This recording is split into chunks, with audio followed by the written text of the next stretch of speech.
Welcome to this recording. We are discussing a book by David Beat. It's a biography entitled Infinite Potential, The Life and Times of David Bohm. So David Bohm was a great physicist. And I found interesting on page 129, and it came as a surprise to me, this mention of Paul Feyerabend. Paul Feyerabend was a philosopher. So I will read from page 129. During this time, the philosopher Paul Feyerabend was visiting Bohr, that is the Danish physicist, in Copenhagen. At the time, he knew nothing of Bohm's hidden variable papers, but he had been impressed by the discussion of quantum measurement in quantum theory by Bohm. And Feyerabend writes, for the first time, all this business about measurement made some kind of sense. Wow. In quotation. Wow. In quotation. So, I'm impressed. So for the first, for the reason that you have Paul Feyerabend today, unfortunately, the philosophers don't care about quantum physics. They do their things. They are isolated in their books. They are isolated from quantum physics. But Feyerabend is here discussing quantum physics, and he had read Bohr and Bohm. He knew Bohr, the Danish physicist, but he knew also Bohm. And so Feyerabend had read Bohm, and Feyerabend made this flattering remark. For the first time, all this business about measurement made some kind of sense. Now, I don't know exactly what Feyerabend meant, but we know that measurement is highly significant in quantum physics. When the physicist begins with the measurements, you have so to say a collapse. In that moment, the physicist makes an observation. So measurement and observation is one and same thing. We could say so. Hans, do you agree? Yeah, I agree. This is most interesting. I think this is an incredibly lucky happenstance, because just today I recorded a lecture for YouTube, and more or less that was exactly what David Bohm said, because he, as a mathematician and as a physicist, he know about quantum physics, but he have how can you say that, the embodied knowledge by practicing, the knowledge by practice. But what he wanted to do is to give a tool to understand quantum physics for the ordinary man, for the layman.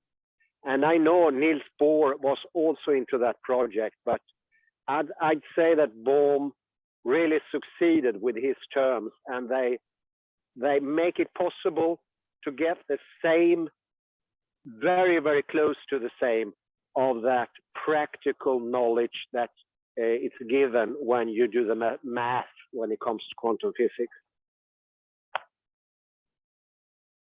Yes, indeed. It's quite extraordinary. It's such a remarkable, because you read at page 129 almost the same day as I do the lecture. And yes. And I might add, it takes some time, because I started with this explicit, well, quite recently. I heard about it before, I read about it before, but it all of a sudden started to make sense when I started to practice it. And this is exactly what's so, how could you say, peculiar with Feyerabend because he was working very close to physicists, especially quantum physicists, and he meant that knowledge, it has a practical side and it has a theoretical side, and you need both of them. And this is exactly what Bohm provided. He gives both. He gives a method for us to practice a new way of, how could you say, fathom the world, take it in, acknowledge the world. Mm-hmm. Because the old picture, to make a quote from the holographic paradigm, the book that preceded the book we mentioned last time, Science, Order and Creativity. And in that book, he says, without a tool, without a picture, it is impossible to acknowledge quantum physics because it's just so different. So it's going to make a special case in the knowledge, and it's not going to penetrate. It's going to be something outside the ordinary knowledge. And to really show how important this was, I finally realized that in the discussion well, I had to mention for the listeners, there has been a discussion among friends to us, me and Kalle, and they've been discussing Schrödinger's cat, and they came to an argument, and that argument ended in blows. They came to more or less terminate friendship or something in that era. But I think now it was impossible for the guy who was supposed to understand quantum physics to put that into his thinking. And if he would have said yes, that would have been wrong. So you need to approach quantum physics with a new picture. We need a new metaphor, and it needs to be comprehensive. It needs to make understanding, and that's exactly what Bohm did. And it's just amazing, Kalle. It's just amazing. Thank you. So in this book mentions Feyerabend twice. And Feyerabend, he had worked with Karl Popper. He had and he had and Bohm visited Feyerabend.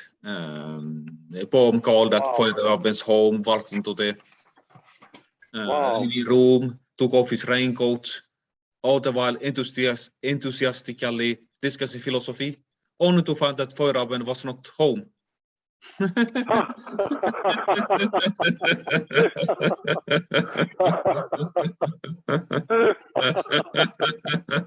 Well, those things happen, even to quantum physicists.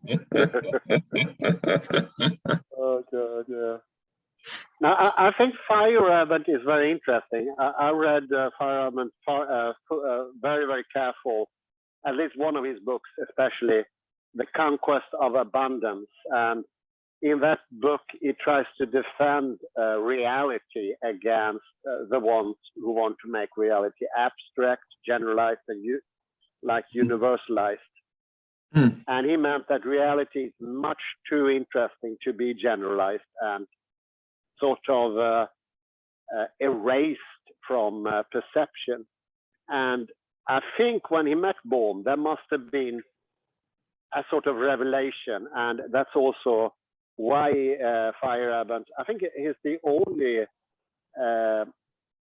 of the philosophers of science, like Popper and Thomas Kuhn, who really got interested in quantum physics. And I think his encounter with quantum physics thoroughly changed his perception of what is reality and also what is knowledge. And he tried to show that we have a tendency to making knowledge way too abstract. We have a tendency to say that everything is the same, and we have a tendency to erase all those peculiarities, all those differences that makes reality so incredibly interesting.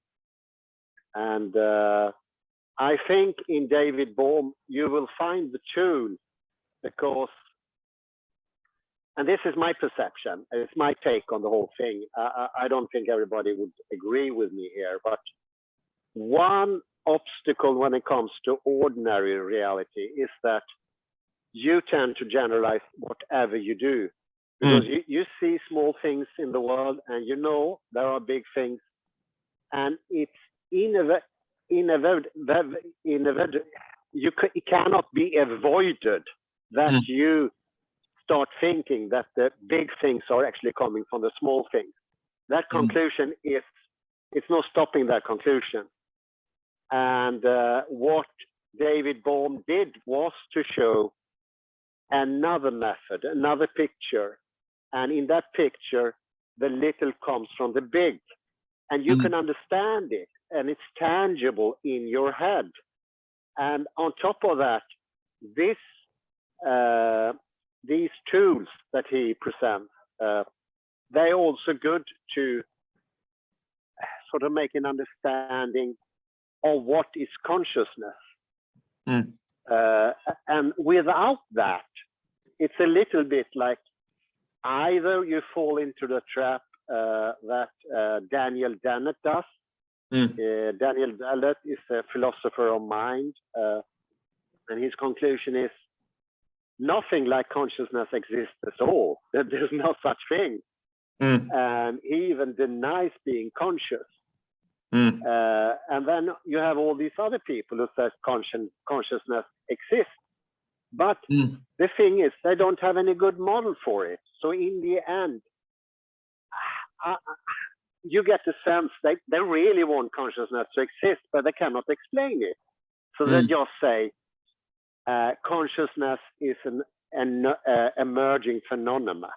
When you have enough material, consciousness is going to come up. Or a very modern theory, it's called panpsychism. And there you say that everything is conscious in some way. And fair enough, it's a solution, but I wouldn't say it's a good solution, because it's like you're giving into complete faith and you just claim this. Whereas with the theory and the tools, I would say, of David Bohm, you can understand how does consciousness work. And it's so interesting. It's so far from every theory I heard, and you can try it out yourself. I think that's the best part. The best part with David Bohm is not just the theory. It's something you can try out. And it's a corporal feeling, corporal understanding. It's an embodied knowledge. And David Bohm is just incredible. It's just, it opens up so much new thinking, and that goes for all areas. All of a sudden, I start to understand there is implicit knowledge hiding everywhere. And it's another way of looking at poetry. It's another way, more encompassing, more comprehensive way at looking at literature, that there are hidden meanings in literature, and those hidden meanings could be wasn't himself aware of. And that's just incredible, And that goes to show every time you read an old book and you get a new explicit meaning. And that goes to show why it could be worth the trouble to reread one of the better books. I recently reread Paul Golding's Lord of the Flies, and it gave me a deepened sense of the book somehow. And I realized all of a sudden, this is the implicit working of the book. It can give other explicit meanings, and all of a sudden, what you read is becoming interesting once more, and even to a deeper level. Absolutely. And speaking of that, I have in this same biography by David by Beat, and I will quote from pages 114 and 115. yes, please do. That a creative mind may not necessarily be aware of what it has given birth to is true in science and in arts. Oh yeah. Speaking in 1970, after having been awarded the German Shakespeare Prize, the playwright Harald Pinter attempted to explain how characters in his plays take on their own life and, in a sense, observe the writer. Thus, he said, the reason a character makes a particular remark may not be at all clear to him, the author, and will emerge only during the rehearsal. Yeah, there you go. It's exactly.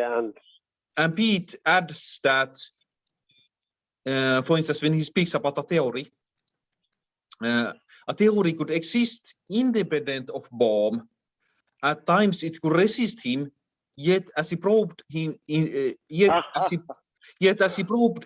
its functioning, it gradually revealed more of its inner meaning. Oh yeah. There you go. Mm. And I also thought about that. I had to mention for the listeners that me, Kalle, and also Henry, we have made a huge number of lectures, and we studied different subjects to a very thorough level, and to make a broad base of knowledge. And I think one of the most cumbersome projects, at least for me, have been, I don't know about you, Kalle, but for me has been to understand that Newton didn't literally mean all those things that what became of his theory. He didn't literally mean that God doesn't exist and such things, which is very interesting. But that was implicit in his theory. And it took so much time to understand that when I didn't have these tools. I think it took a year for me to understand that, how that could be possible. How is it possible that a creator of something, the classical physics,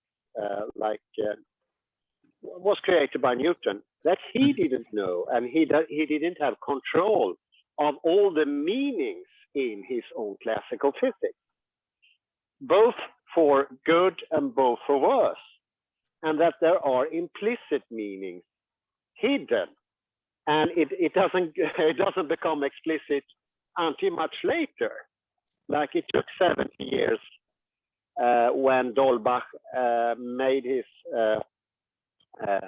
philosophy of nature, where he concluded there cannot be no such a thing as a soul or a god. That took, let's say, 80 years from which Newton's his magnum opus was published in 1689. That's a long time, but it was hidden inside, and what developed, what so to speak, rolled out or was made explicit, enfolded and unfolded in a process during the 18th century, came to the conclusion at the other end of the century that God is completely dead and we need to overthrow the king and the nobility. And that's so interesting. And I realized, if I have this tool, this is just a proposition. I don't believe I was ready for that tool at that time, but just hypothesize. If I had that tool at that time, this process with understanding Newton, that there were implicit meaning in his theory, his Principia, that would have made it so much easier. I can just imagine where we can use these tools in other areas. Literature is not the only thing.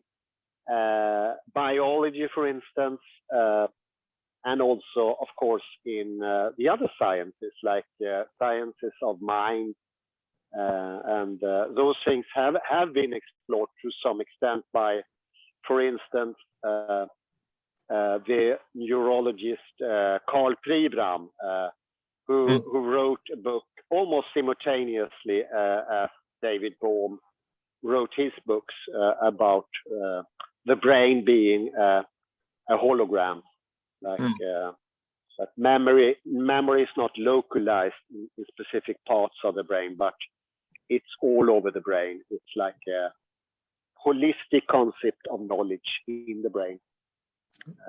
So yeah, it's Carl Pribram is very interesting, and it's amazing that they came to the same conclusions almost simultaneously and completely independent. And of course, they're using partly different vocabulary because of that. But when you start reading Carl Pribram, you understand directly. Well, he came to the same conclusions, but he was investigating the human mind or the brain, whatever you call it. And I'd said it looks very promising for consciousness as well. And I had problems because it takes some time before you get into Bohm. But I had an intuition. It's quite extraordinary, the Bohmian concept of mind, because it involves both the inner world and the outer world simultaneously in a way that I can't even grasp it yet. It's extraordinarily interesting. I think it's this path is very promising so far. Yes, the thing that you mentioned about the holistic brain is very important.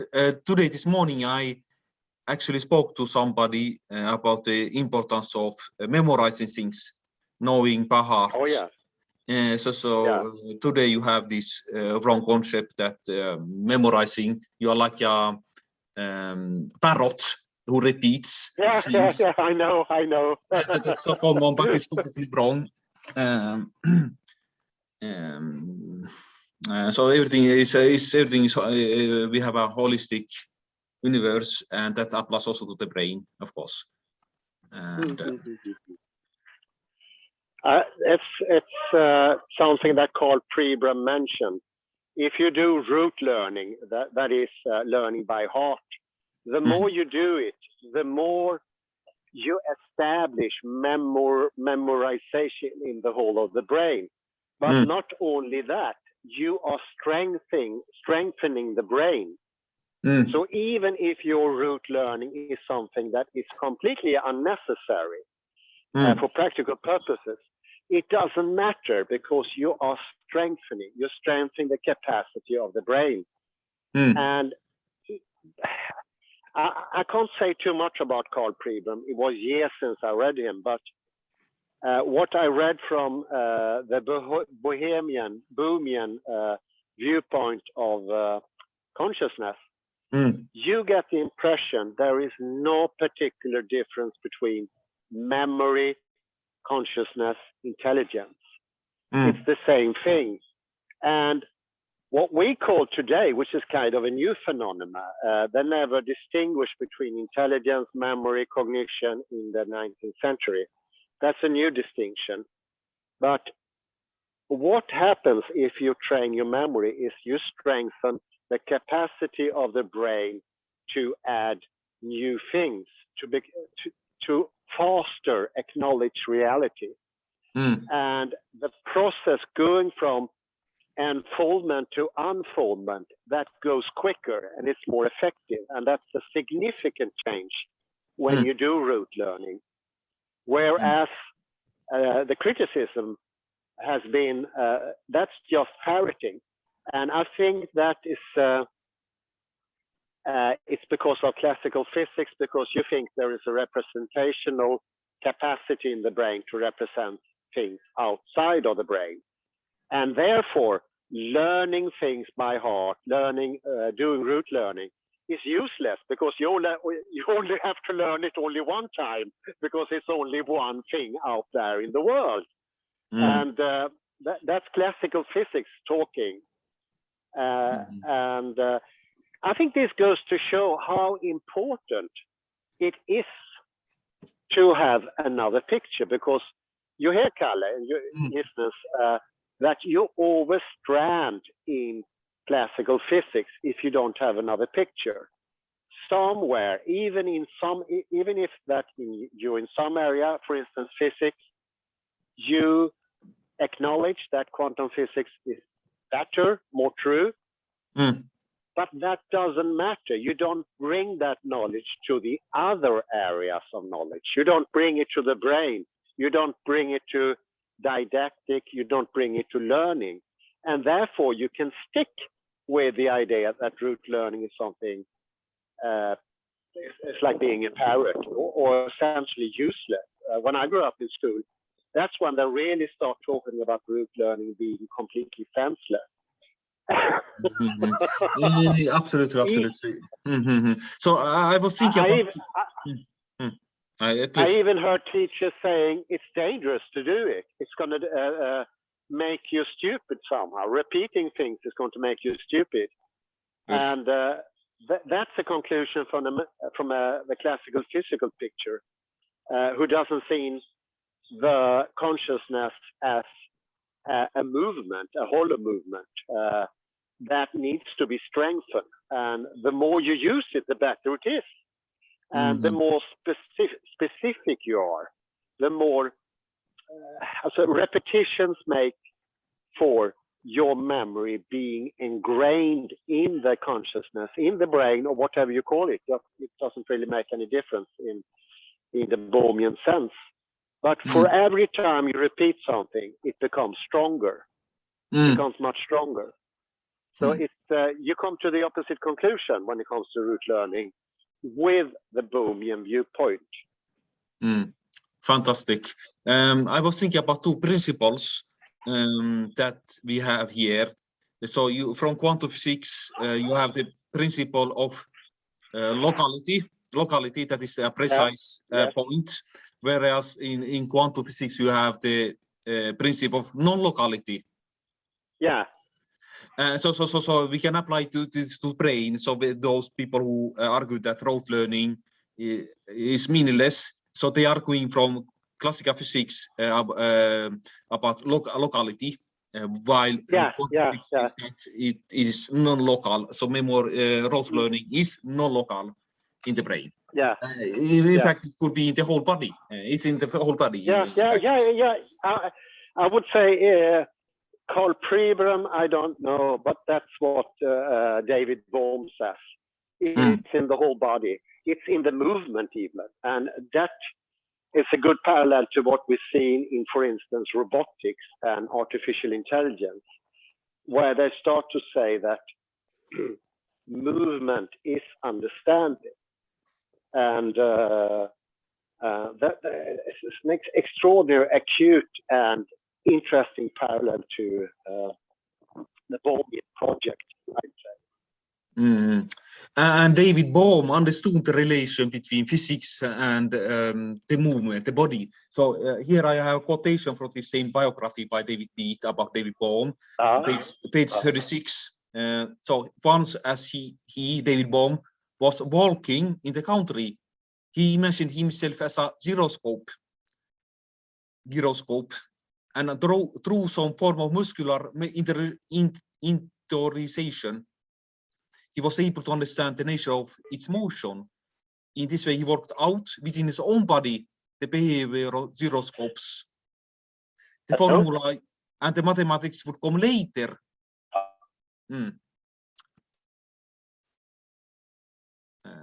So that is about the gyroscope.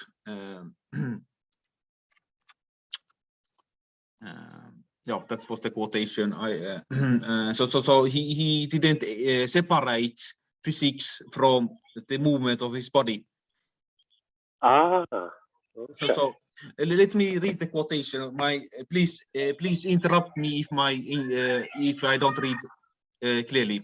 Once as David Bohm was walking in the country, he imagined himself as a gyroscope, and through some form of muscular interiorization, he was able to understand the nature of its motion. In this way, he worked out within his own body the behavior of the gyroscopes. Wow. Oh, that's incredible, Kalle. Yes. So there is a relation between quantum physics and a body. That's very significant. Yeah, I'd say that, and there is a movement in the universe that underlies all things, and I'm still trying to come to grip with the Hollow movement because it won't lend itself to understanding before you understood the two basic tools of Bohm, which is implicit and explicit. But the Hollow movement is an understanding movement because when something is explicit, it's similar to it being something is being recognized in the world. Something is laid up into the open. Something is readable, something is observable, something is perceptible. Whereas the implicit is the other direction, where something lies hidden. It's a potentiality, it's the force. And when these two comes together, that's when you get the movement, the moving from enfoldment to unfoldment, and then back to enfoldment again. And the Hollow movement is constantly progressing. And that is so similar to what I found in robotics with this chap, the Swiss guy, Pfeiffer, I think it's called. Yes. Is it Robert Pfeiffer? Something like that. This Pfeiffer shows that you don't need to have a brain even in these moving structures. It's the movement that learns. And that is so similar to what Bohm was talking about like 40, 50 years earlier. He was talking about an understanding Hollow movement, and that the universe sort of understands itself. It makes itself understandable. And here all of a sudden you have a very, very close connection between information and matter. And this is the most brilliant explanations about what is the relation between information and matter.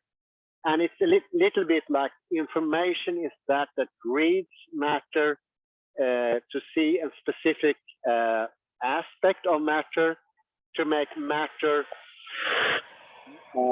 measurable, to make matter observable, but also to make things distinct, small. Whereas the other one is the whole big wholeness. The implicit is the wholeness, which is lying under everything. It's just incredible. So there you can easier understand information and matter, because those are very, very important subjects in modern physics today. Very important.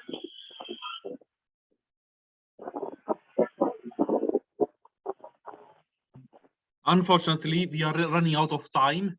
We have only 3 minutes left. So if you have any concluding words, please say that. I think what is striking and what has come out of this conversation today is that this can be used in so many other areas. We mentioned the brain. You mentioned also literature.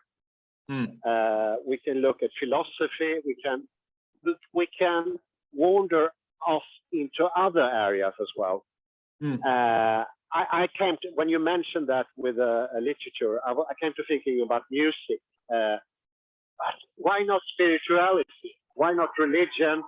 Why not the body, as you also mentioned? I think you mentioned 4 or 5 different things. And the interesting thing, things can, in the Bohmian viewpoint, be distinct. They can be separable, but they can also be a wholeness. And I was just thinking, isn't that great, Kalle? Yes, absolutely. So I'm really, really grateful for this step into another area like Bohm presented, and here we find a very good connection between quantum physics and health, the body. Absolutely, absolutely. We have made a significant, so to say, discovery or insight that classical physics prefers locality, while quantum physics prefers no locality, and this applies absolutely to the brain. And Oh yeah. yes, so let's stop there and return perhaps tomorrow. So I thank you, Hans. Yeah. Thank you very much, Kalle. Thank you. Goodbye, goodbye. Thank you all for listening. Take it easy out there. Bye bye. Goodbye, goodbye.